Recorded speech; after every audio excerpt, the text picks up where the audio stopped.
नमस्कार, मैं डॉक्टर पलाशी विश्वास।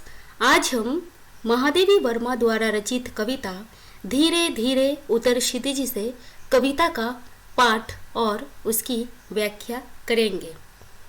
प्रस्तुत कविता में कवयित्री ने वसंतकालीन रात्रि का मानवीकरण करते हुए समस्त प्रकृति को नारी रूप में चित्रित किया है। तो चलिए शुरू करते हैं महादेवी वर्मा द्वारा रचित कविता धीरे धीरे उतर क्षितिज से का पाठ और उसकी व्याख्या। कवयित्री लिखती है, धीरे धीरे उतर क्षितिज से आ वसंत रजनी, तारकमय नभ बेड़ी बंधन, शीश फूल कर शशि का नूतन, रश्मि बलय शीत घन अवगुंठन, मुक्ताहल अभिराम बिछा दे, चितवन से अपनी पुलकती आ वसंत रजनी। प्रस्तुत पंक्तियों में महादेवी जी कह रही हैं, हे वसंत रजनी, धीरे धीरे क्षितिज से उतरकर धरती पर आओ। वसंत श्री के समस्त उपकरणों को श्रृंगार सामग्री के रूप में प्रस्तुत करते हुए महादेवी जी नवीन तारों को संध्या सुंदरी का वेणी बंधन पहनकर आने को कहती है, जिसका शीश फूल नवीन चंद्रमा हो, रश्मियों का कंगन तथा आकाश में उड़ने वाले श्वेत बादलों के टुकड़े जिसका कोमल घूंघट हो, ऐसी समस्त श्रृंगार संभार से सुसज्जित नायिका से कवयित्री का एक ही आग्रह है कि वे प्रसन्नता से पूर्ण होकर पृथ्वी पर अवतरित हो और अपनी अलौकिक चितवन से अत्यंत सुंदर मनमोहक रुपहली चांदनी संसार में व्यक्त कर दे।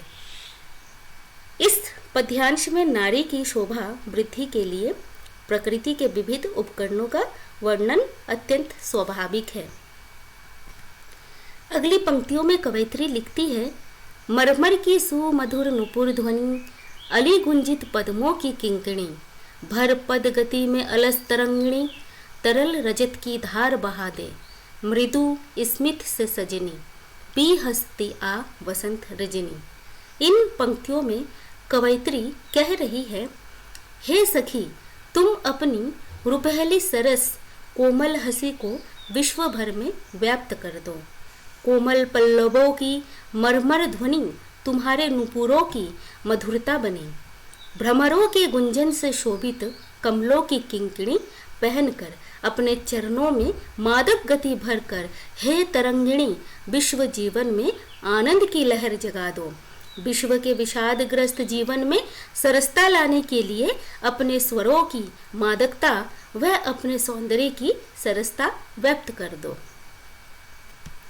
अगली पंक्तियों में कवयित्री लिखती है कि पुलकित स्वप्नों की रोमावली, कर में ही स्मृतियों की अंजलि, मलया नील का चल दुकुल अली, घिर छाया से श्याम विश्व को आ अभिसार बनी, संकुचती आ वसंत रजनी, सिहर सिहर उठता सरिता उर, खुल खुल पड़ते सुमन सुधा भर, मचल मचल आते पल फिर सुन प्रिय की पदचाप हो गई, पुलकित या अवनी सिहरती आ वसंत रजनी।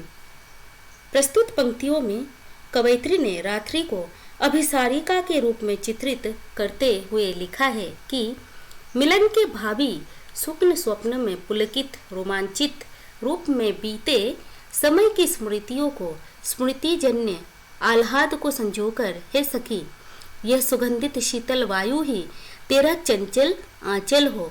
अपने सहज सौंदर्य से सज्जित छाया के समान ही श्याम वर्ण में घिर कर संसार में अभिसार बनकर आओ।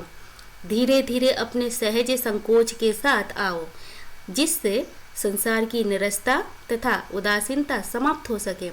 बसंत रजनी के लिए उपयुक्त वातावरण की प्रतिष्ठा करते हुए कवयित्री कहती है कि आज रह रह नदी का हृदय भावानुभूति में कांप उठता है। सुधा सी सरसता में भरपूर पुष्प भी खिलने को आतुर है। बार बार अनेक भाव मचलते हुए व्यक्त होना चाहते हैं। अपने प्रियतम बसंत के आगमन की पूर्व सूचना पाकर संपूर्ण धरती भी आज प्रसन्नता से परिपूर्ण है। धरती के कण कण में प्रकृति अपना श्रृंगार करके समस्त समाज संहार से युक्त होकर मानो स्वागत को तत्पर है। ऐसे में रजनी भी श्रृंगार करके आए तो विश्व जीवन एक अपूर्व आनंद में निमग्न होकर सुखी हो जाएगा।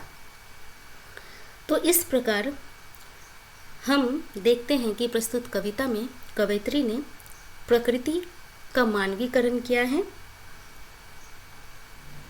चित्रात्मक शैली का प्रयोग हुआ है, भाव सर्वथा भावानुकूल है,